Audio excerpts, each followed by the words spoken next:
Écoutez. Dans le mouvement Fodeta, et c'est vous. Le maquis s'est installé. Vous allez voir, il n'y a pas de quoi. Vous allez tirer avant les autorités administratives. J'ai envoyé ici.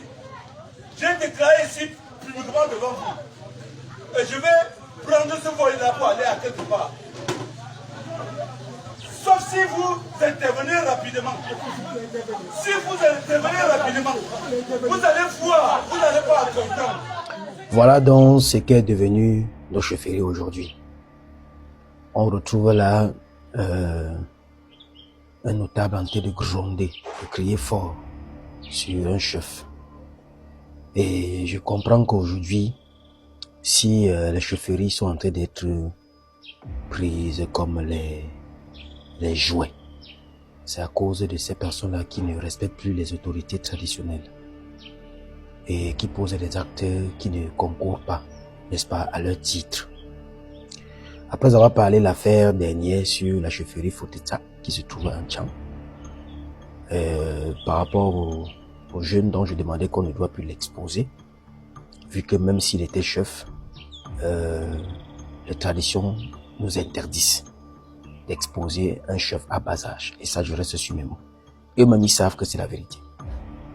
J'ai reçu le message de la chefferie, du groupement de la chefferie Fodeta, qui me disait ignorer certaines informations par lesquelles j'ai aussi reçu beaucoup de ressortissants de Fodeta, qui m'ont dit qu'en effet, ce jeune garçon a été exposé parce que il semblerait qu'il y aurait l'un de ses frères qui est en train de revendiquer cette succession royale. Et donc, celui-là donc est l'élu du feu père, du feu chef, et que comme son frère conteste, c'est pour ça qu'on a décidé de l'exposer, pour que nul ni personne n'en ignore. Et là encore, c'est très grave. Voilà encore une autre erreur. À partir du moment où vous allez commencer à vous comporter comme des profanes, vous comporter comme des influenceurs, vous allez toujours, sans toujours voir les règles de la tradition, vous commettrez toujours les erreurs comme ça. Oui, dans une chefferie, lorsqu'il y a problème sur la succession, qu'est-ce qu'on doit faire? C'est la première question que vous devez vous poser. Dans une chefferie, lorsqu'il arrive qu'il y a problème sur la succession, qu'est-ce qu'on doit faire? Qu'est-ce que dit la tradition par rapport à ça? Moi, je suis contre le fait que les traditionalistes et les chefs traditionnels ne sont plus dans leurs étiquettes. Ils sont devenus très modernes, ils sont devenus même beaucoup sont devenus des politiciens, ils sont devenus non.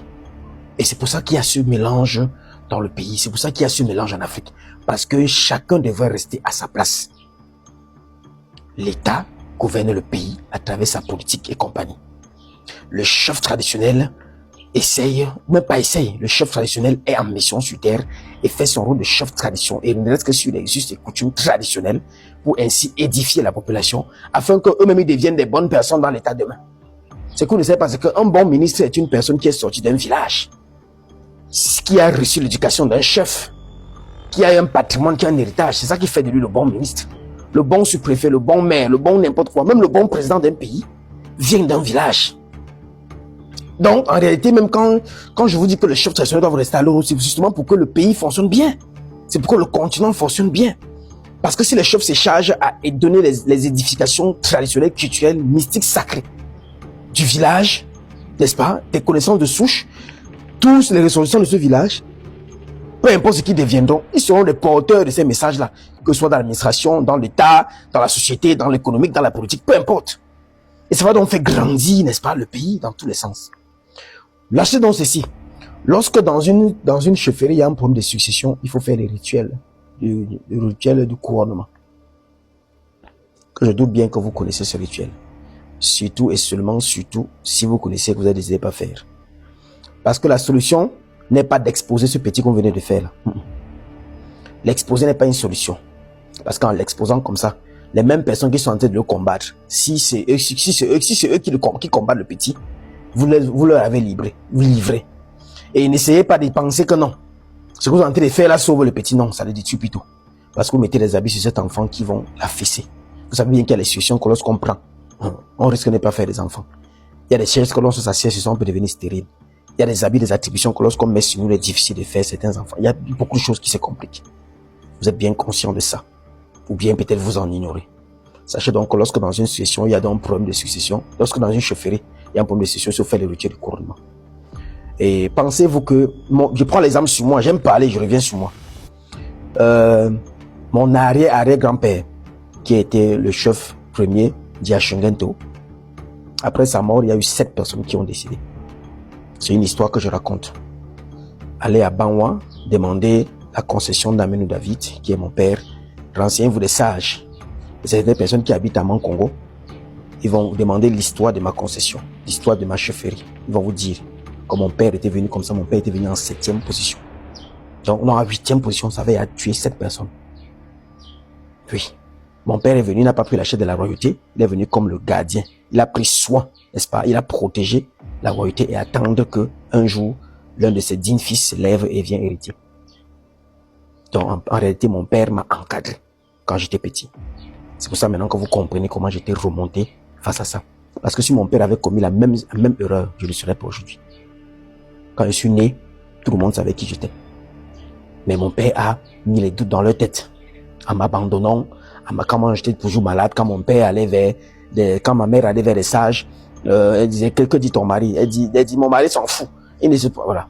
Mon père a montré à toute la famille qui me détestait, qui s'en foutait de moi. C'est ça qui a enlevé les yeux sur moi. Et à un moment donné, qu'est-ce qui s'est passé? On m'a sorti du village, on m'a envoyé aller fréquenter à l'extérieur. C'est pour ça que beaucoup de peuples Banwa, certaines peut-être ne me connaîtront pas. Sauf si à un moment, je suis revenu à Banwa pour faire le lycée de Banwa où j'avais obtenu mon BPC. J'avais un certain nom comme Champi Kilo. Mais il se pose des questions de mon enfant. Est-ce qu'à cet âge qui était revenu était où? C'est justement mon père. C'est justement pas ça que j'avais quitté le village pour partir. C'est comme ça que le chef fait. L'élu, c'est tout comme ça. Éloignez-le.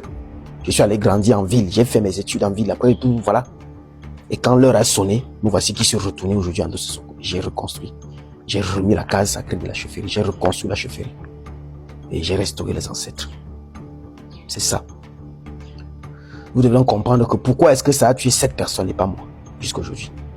Voilà, parce que je suis le digne héritier. Et parce que mon arrière-grand-père avait laissé donc ce rituel puissant sur le couronnement. N'importe qui s'asseye sur sa chaise et qui n'est pas digne décède. Et si à jamais tu changes la chaise du roi, comme tu passais, tu peux changer la chaise du roi. La chaise du roi n'est pas forcément dit qu'elle a la même chaise qu'il a laissée. Non. Lorsqu'une chaise de la royauté est déposée dans cette chefferie, ça devient la chaise du roi. Donc ça devient sa chaise. Lorsque tu portes son nom, tu deviens le roi. Même si tu n'es pas assis sur une chaise, donc tu es tout assis sur ta chaise. Et il peut te prendre par là. Maintenant, si vous voulez qu'on coupe court cette affaire à Fotecha, permettez, appelez-moi les deux, soit celui qui est au village et le petit. Je viens sur place dans la chefferie Fotecha. Je fais le rituel du couronnement dans cette chefferie et les deux s'asseyent. L'enfant s'assoit, il se lève. Après, celui qui revendique s'assoit, il se lève. Vous allez voir quelques jours plus tard. Je tiens à rappeler que celui qui n'est pas digne va tomber. Et attention, si les deux ne sont pas dignes, ni que ce soit le jeune chef là, ou le chef qui est dans la chefferie actuellement, si les deux ne sont pas dignes, les deux vont tomber. Parce que parfois comme ça se passe comme ça alors qu'aucun des deux n'est digne. C'est donc ce rituel qu'avait laissé mon arrière-grand-père dans notre concession. Et quand ça a écrasé 7 personnes, chacun seul, n'importe qui seul a pris son recul. Il a laissé tenir derrière, commence à réfléchir. Et quand tu t'assois sur la chaise et que tu es digne, c'est-à-dire au contraire, ça t'élève. C'est donc comme ça que les anciens résolvaient les problèmes d'une façon traditionnelle dans nos chefferies. Arrêtez vos histoires de l'état d'autorité administrative, ça ne les regarde pas. Vous pouvez tout faire, aller les rendre compte. Ne les menez pas dans les choses que eux-mêmes, ça va les demain peut-être risquer de les emballer. Parce que c'est facile pour un ministre, pour un président, ou pour une autorité administrative venir mettre son nez dans une chose traditionnelle. Vous pensez pas, il est conscient qu'il existe des malédictions. Il connaît les rites, il connaît les pouvoirs et les totems que gardent les chefferies. Vous savez pas que vous risquez leur vie quand vous leur demandez de faire ça. Vous savez pas qu'une autorité administrative peut venir faire un truc dans une chefferie, agir dans une chefferie, après, les totems, les choses de ces chefferie le frappent, et punissent sa vie. Donc, arrêtez de les mêler à ça. Arrêtez de mener l'État aux histoires de la chefferie. Vous pouvez tout faire, aller les informer. Vous pouvez tout faire, restez dans le cadre de la chefferie. Maintenant, vous devez savoir que comme vous êtes dans le cadre de la chefferie, ça ne les interdit pas peut-être d'avoir certaines informations. Comme n'importe qui peut venir quelque part et demander l'histoire de la chefferie. Vous allez raconter. Une chefferie repose sur son histoire. Donc, si les deux vont s'asseoir et que l'un d'entre eux est digne, la personne restera. Le reste va passer. Après, ça peut être un événement public si vous voulez. Je viens gratuitement, il dit bien gratuitement. gratuitement à la chefferie Fotetsa. Il vient faire ça. Et le tour est joué. Pas besoin de porter l'enfant et de publier partout pour détruire sa vie. Et quand ça sera comme ça, c'est l'enfant qui reste l'élu. Vous allez soutenir les photos de l'enfant dans les réseaux sociaux.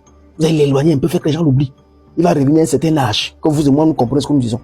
Lorsqu'il va accomplir le reste des rituels, il va s'asseoir maintenant et régner. Voilà comment ça se passe. Si ça arrive que c'est celui qui a chauffé maintenant, qui est lui, qui c'est l'enfant, là va passer. Ça ne rate pas. C'est comme ça donc on résolvait les problèmes de succession dans la chefferie. Et c'est la raison pour laquelle 7 personnes sont tombées chez nous, avant moi. Vous comprenez donc que ça ne joue pas. Donc ne vous amusez pas avec l'affaire des vraies chefferies. Des vraies chefferies, j'insiste. J'ai passé mon message. C'est pour ça que c'est à cause des connaissances comme ça que je vous invite au grand festival culturel traditionnel du Cameroun, le 9 août à Yaoundé. C'est aujourd'hui. Ce jour-là, je ne vais pas beaucoup parler. Je passe aux démonstrations. Pas démonstration de puissance, non, démonstration coutumière des us et valeurs mystiques, traditionnelles, spirituelles d'Afrique et du Cameroun en particulier. Donc on va faire cette chose sur place. Et vous montrer le jour-là en direct comment est-ce qu'on fait un bain et que ça réussit en direct. Le jour-là en direct, comment est-ce que lorsqu'un enfant naît avec le cordon ombilical, lorsqu'un enfant naît avec les dents, lorsqu'il naît sans les dents, lorsqu'il a les oreilles percées, lorsqu'il naît étant assis, lorsqu'il naît avec les pieds, lorsque, direct, pas l'explication parce que j'ai déjà trop enseigné. Maintenant on est dans les phases de la démonstration. Et en même temps, ça va mettre en exergue et ça va mettre en valeur notre culture, notre tradition, notre spiritualité. 9 août, Hôtel La Falaise, Yaoundé, 10h, 18h, toute une journée de démonstration, avec plein de personnes invitées. Et des homologues tels que le Bombo Bengan qui sera là aussi pour le même sujet, le patriarche Bingono Bingono et plein d'autres patriarches. Ce jour-là, venez voir les choses auxquelles la jeunesse doit s'intéresser. Parce qu'une jeunesse, une race sans sa tradition est comme un arbre sans sa racine. C'est là que tout commence. Si vous connaissez votre tradition, vous allez réussir à l'école. Si vous connaissez les interdits de votre pays, de votre famille, vous allez réussir dans tout ce que vous entreprenez. C'est pour ça que je commence à passer aux phases de démonstration. Pour que vous compreniez l'impact de la tradition dans la vie d'un être humain. Et que lorsqu'il a raté cette tradition-là, c'est fini. Je vais passer mon message à la chefferie. 9 août. Je tiens aussi à dire que ceux qui ne pourraient pas être la physique, réservez tout sur le numéro, sur la fiche. Vous allez avoir, donc, vous allez suivre l'événement en direct. Vous aurez donc l'intégrale, la vidéo intégrale de toute la cérémonie. Oui. Que ce soit au Cameroun ou pas. Et je tiens à dire que les places sont très, très limitées. En tout cas, pour ceux qui sont à réserver, vous voyez que bientôt ça se remplit. Donc, réservez au numéro sur la fiche. Gardez votre place et on se retrouve ce jour-là. Pour la chefferie Fotetsa. Si vous êtes d'accord, vous me contactez. Je dis, j'ai dit gratuit. Gratuit. Et on finit. Et ce problème est terminé. Gratuit, je vous demande rien. Parce que c'est mon rôle en tant que chef traditionnel. Mon arrière-grand-père était Takonga. Ça veut dire qu'en dehors du chef que j'incarne, je suis par excellence un guerrier. Je suis le protecteur du village. Sur le plan mystique. Je suis le souverain de la vérité. Et je suis l'oracle divin. C'est ça mon rôle. Je suis le conférencier, l'écrivain, le chanteur par excellence. Tout ce qui promeut culture, tradition mystique. Je suis là. Donc, vous allez comprendre pourquoi aujourd'hui, je suis en train de mêler cette mission-ci. C'est pour régler précisément des problèmes comme ça. Donc, la réponse est vivement entendue. Et j'invite tous les Camerounais, tout le monde entier, tous les Africains. Ceux qui ne sont pas en Afrique, réservés pour l'intégralité de la vidéo du festival. Ceux qui sont en Afrique ou au Cameroun, pour votre déplacez-vous, venez sur place à Yaoundé. Vivez ça en live. 9 août 2026. Yaoundé, Hôtel La Falaise. 10h, 18h. Le Mlendia. Aime ton cerveau. À très bientôt. Merci beaucoup.